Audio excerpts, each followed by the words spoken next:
¿Qué más dice? Perdón. ¿Cómo me ceba cuando Marco le da la política? Bueno, gracias, Choco. No, pero no. No hay que hablar de política, hay que hablar de si te gusta chuparla cuando está depilada y toda esa cosa. Y ahí está la guita, está ahí, boludo. Yo vengo y quiero hablar de Marcelo Bullo. Mirá, ¿sabés lo que vamos a hacer ahora? Vamos a ver un video de cómo Japón obtuvo la riqueza. Mirá lo que es. Esto es nunca vigilante. Geopolítica para tarambanas.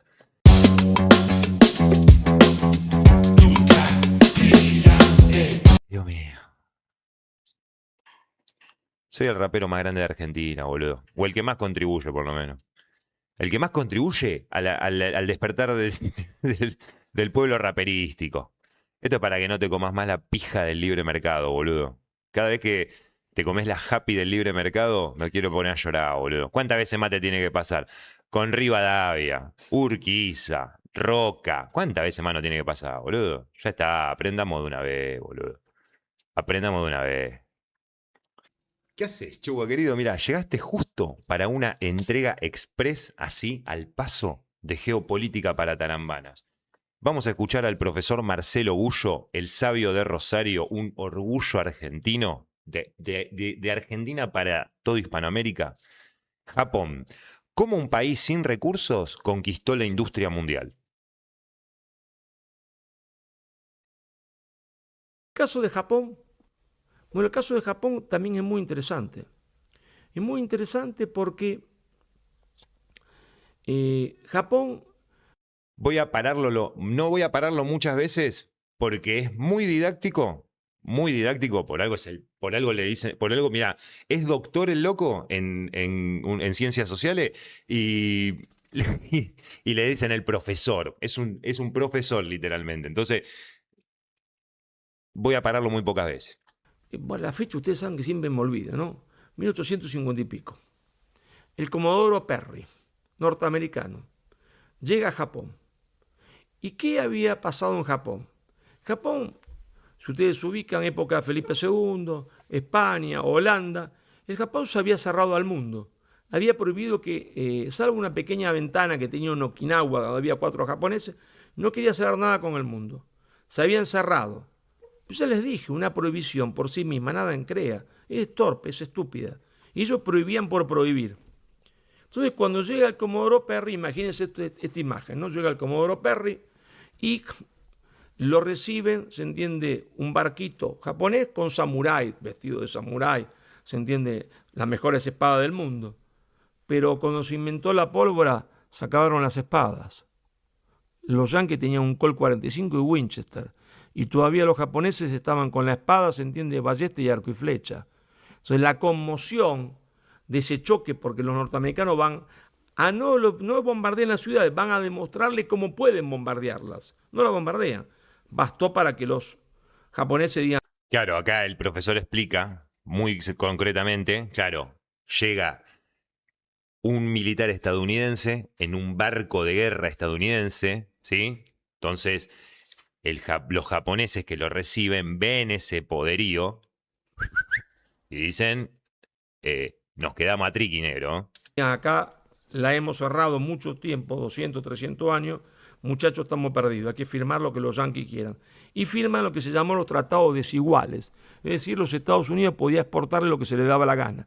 Claro, cuando se dio cuenta Inglaterra, cuando se dio cuenta los otros, hicieron lo mismo, los famosos tratados desiguales.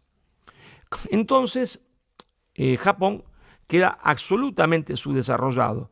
No podía aplicar barrera proteccionista porque había firmado los tratados, que se lo habían sacado por la fuerza. Y entonces, ¿cómo Japón hace su insubordinación fundante? Bueno, uno dirá, ¿tendría algo para exportar Japón? No, tenía prácticamente nada. Era un pueblo miserable, pobrísimo. Dicen que hasta hervían, no sé si será cierto, corteza de árbol para comérsela, pero que eran miserables, pobrísimo. Tenían algunas minas de cobre, un poquito de plata, muy poco, pero tenían fundamentalmente cobre. Entonces, pero claro, hay una élite japonesa que está pensando, lo que yo denomino una élite de conducción. La élite de conducción en los estados son todo. Entonces comienzan a preguntarse los japoneses, ¿qué nos ha pasado? ¿Por qué estamos tan desarrollados y los otros tan subdesarrollados y los otros desarrollados. Y ahí comienza todo tipo de teorías. Muchas fueron parecidas a las que quisieron explicar el subdesarrollo argentino, que la culpa la tiene nuestra raza. Debe ser que ellos, que se habían considerado el pueblo más importante del mundo, ahora ya no tienen orgullo, sino que han perdido su orgullo. No, debe ser la raza nuestra, esta raza japonesa que no sirve para nada. ¿Qué tenemos que hacer? Traigamos sementales norteamericanos, a ver si se acuestan con la chica nuestra y así vamos mejorando, como los perros, ¿no? Hasta que algunos dicen, no, muchachos, no es así. ¿Escucharon eso? Escuchen escuchen a lo que puede llegar un pueblo. ¿Ven lo que les decía justo? Estábamos todo, porque todo tiene que ver con todo, querido. Todo tiene que ver con todo. Si vos estás viendo esto desde el recorte, anda a mirar el vivo y fíjate lo que estuvimos hablando antes. Escuchá, cuando un pueblo se desmoraliza, está, murió, ¿entendés? Entonces, nunca hay que desmoralizarse. Un pueblo desmoralizado no puede hacer la revolución. No podemos hacer la revolución desmoralizados. ¿Qué tenemos que hacer? Hacer una comisión para estudiar. Claro, una comisión de gente que viaje y recorra el mundo, empezando por los Estados Unidos. Llegan a San Francisco, recorren todo Estados Unidos. Los japoneses tienen que ir, ver, estudiar y aprender. Después de Estados Unidos se van a Europa.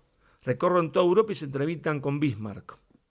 Bismarck le da un solo consejo: no se endeuden nunca. Nunca tomen deuda externa. Si toman deuda externa con los ingleses, están perdidos. Lo que hicimos nosotros en Perú, Argentina, Uruguay, Colombia, Venezuela, todos, Ecuador. Los japoneses vuelven y dicen, miren muchachos, acá la clave es la industrialización. Somos pobres y subdesarrollados y nos han dominado porque no tenemos industria, por eso no podemos fabricar armas. ¿Y cómo nos industrializamos? Y nosotros estudiamos el caso norteamericano. Pero no podemos porque ellos hicieron barrera proteccionista. Entonces, ¿cómo nos insubordinamos? Y bueno, también vimos el caso alemán. Estos alemanes crearon centros de estudio, politécnicos, ¿no es cierto? Crearon un Banco Nacional de Desarrollo. Joderse, nosotros no tenemos una moneda. ¿Cómo nos vamos a industrializarse? Y ahí se produce lo que se llama la Revolución Meiji. La Revolución Meiji fue la primera insubordinación fundante del Asia. Por eso Japón fue el único país que se libra del colonialismo. Perdón, cuando el profesor Marcelo Gullo quiere decir insubordinación fundante, la insubordinación fundante es una teoría planteada por él mismo también, que indica que es un momento histórico en el que la clase dirigente, la élite de conducción de cualquier país, reino, imperio, lo que sea, cuando la élite de conducción de ese país se da cuenta de que están siendo casualmente subordinados por una potencia extranjera y en ese momento deciden ver cuál es la manera de insubordinarse.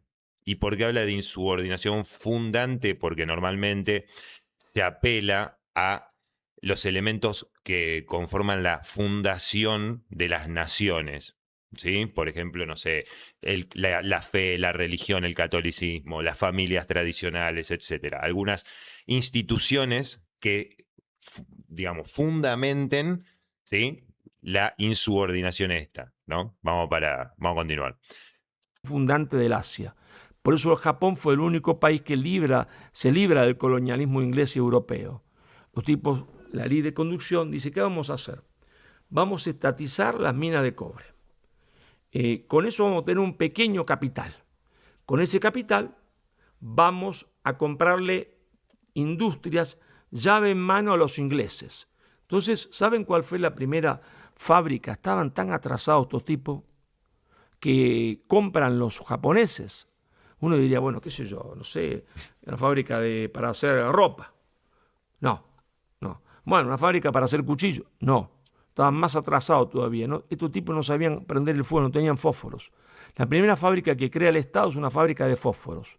Después, claro, dicen, tenemos que hacer barcos. Los ingleses tienen barco, marina. Claro, y le compran los planos a los ingleses para hacer barcos. Y hacen un astillero, le compran todos los ingleses. Esta parte es clave. Escuchen esto. Quieren hacer, los chabones obviamente son una isla, ven su oportunidad de decir, necesitamos una fuerte marina. mercante, militar, lo que sea. Compran los planos, como ellos no sabían hacer estos tipos de barcos modernos occidentales, compran los planos a los ingleses. Marina, claro, y le compran los planos a los ingleses para hacer barcos, y hacen un astillero, le compran todos a los ingleses. Imagínense esta escena fabulosa, ¿no? El emperador no se jode con el emperador, otra cosa, no es como acá, Sánchez, no. Van a poner el primer barco al agua y resulta que el barco da vuelta a campana. Vuelta a campana es decir que pum, acá se hundió, se acabó. Segundo barco, vuelta a campana. Entonces los japoneses que no son tontos dicen, acá hay un problema. Acá quiere decir que nos vendieron los planos mal. Entonces tenemos que crear nuestras propias escuelas navales, porque si no, no vamos a ninguna parte. Y van creando industrias. No lo hacen los ingleses porque son malos. Lo hacen porque no te voy a dar a vos la tecnología que a mí me sirve para subordinarte a vos. Porque ahí está el poder de las naciones, el poder de unas sobre otras, que al fin es toda la geopolítica, es eso, el poder de las naciones. Y toda la industria la crea el Estado, todas. Todas las industrias la crea el Estado, toda la industria textil, toda la industria, se entiende, del acero, la crea el Estado. Pero no son socialistas, ni son comunistas. No se la crea el Estado para quedársela. El Estado pone al frente a grandes familias, familias nobles, familias patrióticas, que eran los samuráis. Pasa el tipo de ser guerrero a ser el jefe de la fábrica. Y entonces, cuando la fábrica funcionaba, el Estado le decía, che, Pedrito, bueno, no se llamaban Pedrito, imagínense un nombre japonés, qué sé yo, se llamarían Tanaka. Tanaka. ¿No? Yoshiyama, esos son nombres japoneses, Yoshiyama, Tanaka, qué sé yo. Y entonces dice, che, Yoshiyama, ¿cómo anda tu fábrica de tela? Y fenomenal, tengo acá a los obreros, estamos haciendo una tela de puta madre. Bueno, ahora la fábrica es tuya. ¿Cómo mía? Sí, tuya. El Estado se la regalaba. Y el otro que estaba haciendo acero, ¿cómo anda tu fábrica de acero? Tanaka, fenomenal. Y más o menos nos la estamos rebuscando bastante bien. Ahora los cuchillos cortan. Bueno, listo. La fábrica tuya, Tanaka. Es decir, creaban una burguesía industrial. El Estado había creado la industria, pero no era un Estado comunista ni socialista. Se desprendía de esa para dársela a los japoneses, para crear una burguesía industrial. Lo desafía a cualquiera, lo que me está escuchando, que me encuentren una sola de las primeras 100 fábricas que no fue creada por el Estado. Todas. Pero una vez que el Estado las creó, que funcionaban, se las daba a los samuráis, que se convirtieron en la familia de samurái en las grandes familias industriales del Japón. Claro, así nació. Vos fijate cómo la insubordinación fundante se apoya en dos cosas. Un adecuado impulso estatal, ¿sí? Y tener algo histórico en lo que apoyarte, digamos, ¿no? Por ejemplo, los japoneses en los samuráis, ¿no? ¿Por qué le vamos a dar a esta persona Toyota? Que es el caso que ahora vamos a ver en un ratito. Porque la familia es una familia de samurái que sirve al emperador hace 350 años. Clean caja, toma la llave de Toyota. La industrialización del Japón. No de otra manera. No vamos a entrar ahora a la política, los errores que cometió el Japón, pero sí quiero contarle que tampoco el Estado era estúpido, porque el Japón también sabía que la industria era poder, que había que tener ejército, y el ejército era uno de los elementos que compraba mercadería. Entonces, si el samurái no se portaba bien, si se hacía el chistoso y no invertía, el Estado dejaba de comprar y lo fundía. ¿Y la industria del automóvil cómo nace en Japón? Los que fabricaban autos, que no tenían competencia en el mundo, porque eran baratos y buenos, eran los norteamericanos. Es así.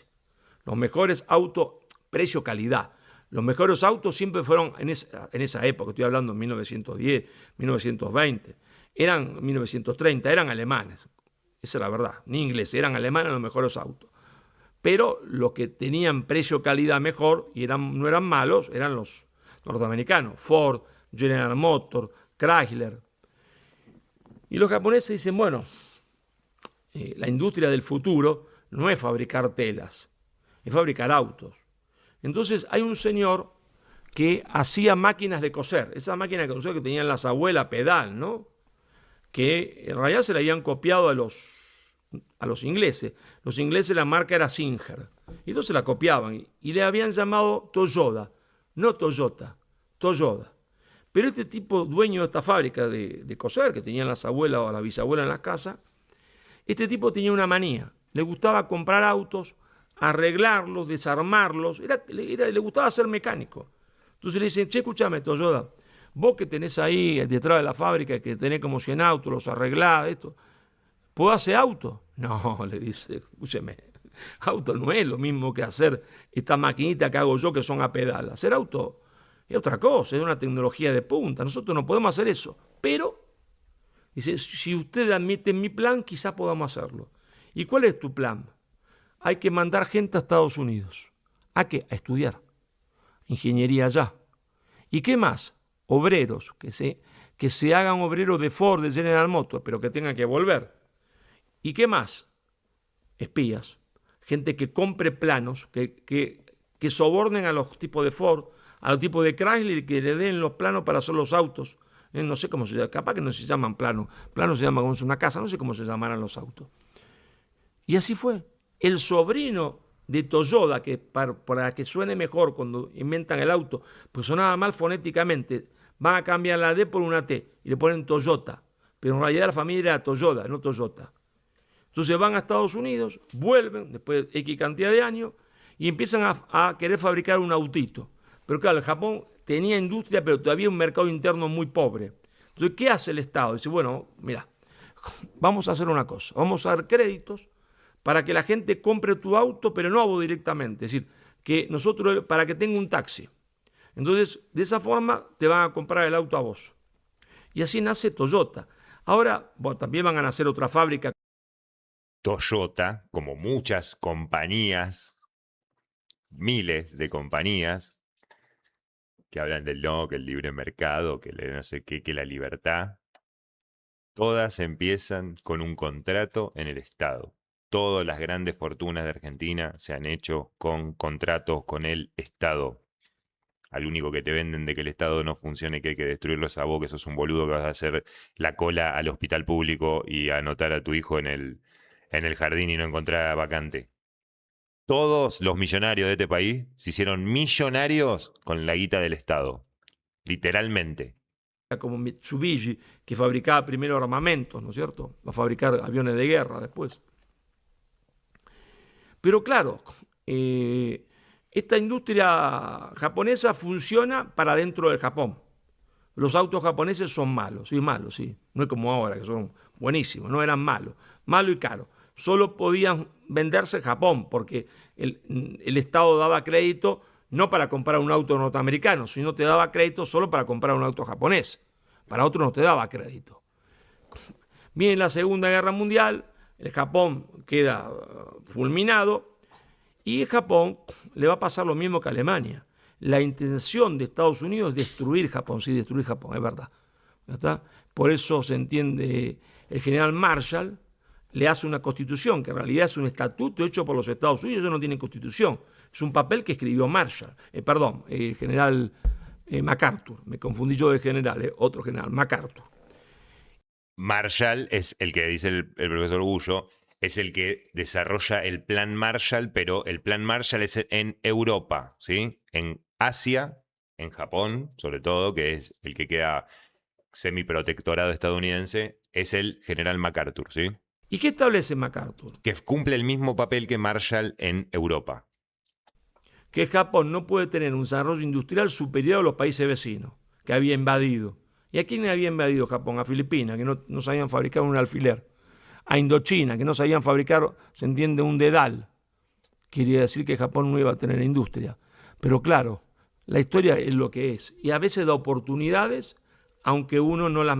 Esto es muy importante, Chowa. Esto es lo que diferencia a los buenos políticos de los malos políticos.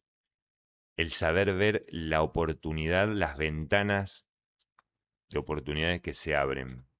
Claro, la historia es lo que es. Y a veces da oportunidades, aunque uno no las merezca, o mereciéndolas a veces aparece y a veces no. No. ¿Qué pasa? En China, ese país gigantesco que está enfrente, hay una guerra civil.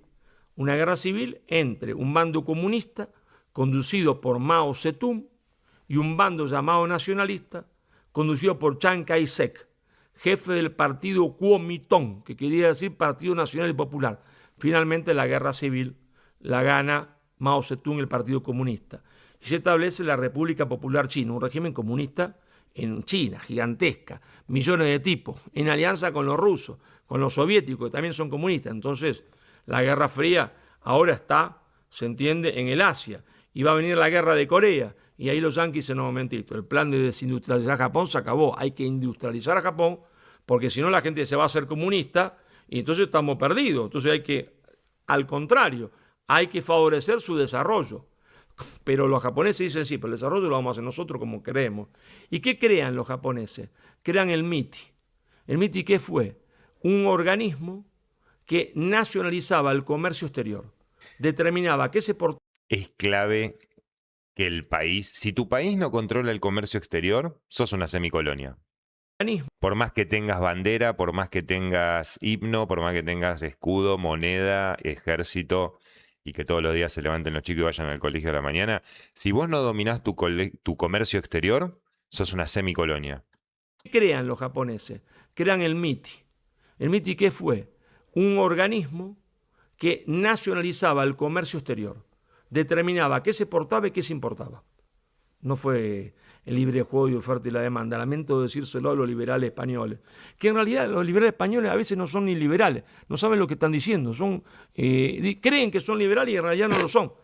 Son mejor que los liberales ingleses porque no lo son en el fondo. Pero así se desarrolló Japón. Hizo su primera insubordinación.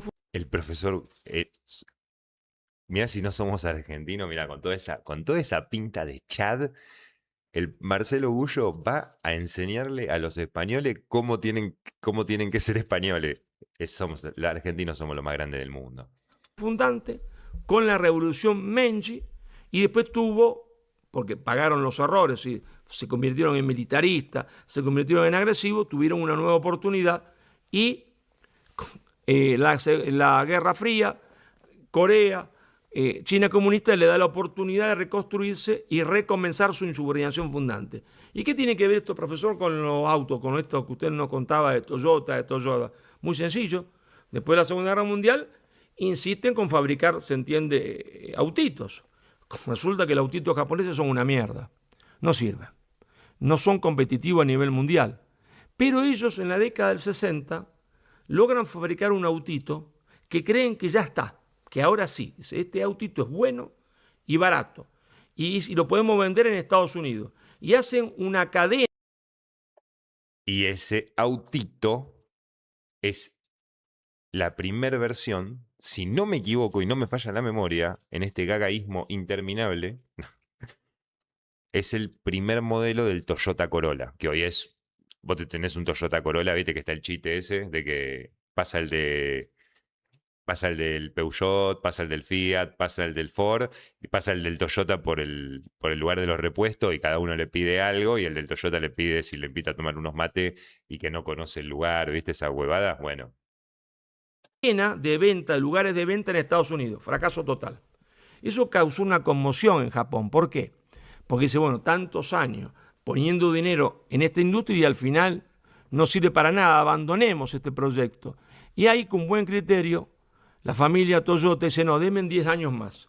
Si me dan 10 años más, podemos hacer un auto competitivo. Atención, 4 veces, el Estado japonés rescató de la quiebra a Toyota 4 veces. Y eso no es intervención estatal, como se llama, pero esa es la buena intervención estatal, no el estatismo loco, porque apostaba a un proyecto de futuro. Lo que iba a ser en la década del 70, ya no es más así, los autos ya no son lo que eran, la industria de tecnología de punta eran los autos. Ahora otra cosa, ahora satélite, inteligencia artificial, bueno, es otra cosa. Y entonces en la década del 70 finalmente Toyota logra hacer, después de haber sido 4 veces rescatada de la quiebra, después de haber sido subsidiada por el Estado, un primer auto competitivo a nivel mundial que es fabuloso, venden autos como loco a todo el mundo y entonces ahí sí ya la industria japonesa del automóvil se convierte en la primera industria mundial. La gente al principio no le gustaba, decían que eran mejor los alemanes, después se dieron cuenta que eran tan buenos como los alemanes y en ese momento más baratos. ¿Qué había hecho Japón? Había perseverado en su insubordinación fundante comenzada con la Revolución Meiji, es decir, una insubordinación ideológica contra el orden ideológico establecido, que le decía todo lo contrario de lo que ellos tenían que hacer, más un adecuado impulso estatal, adecuado, siempre la palabra es adecuado. Hicieron una insubordinación fundante, se convirtieron en una potencia mundial. Bueno, ahora tienen su problema, que en otro programa también podremos ver por qué tienen problemas ahora y están muy jodidos. No tan jodidos como en Argentina, ni Perú, ni Ecuador, por supuesto, pero están bastante jodidos. Ahora y están muy jodidos. No tan jodidos como en Impresionante, Argentina, me ni estoy Perú, viendo ni en doble, Ecuador, mirá. por supuesto, Le pero pegué. están... Esto fue una geopolítica para Tan Hermanas Express, escuchando a los que saben. Profesor Marcelo Bullo.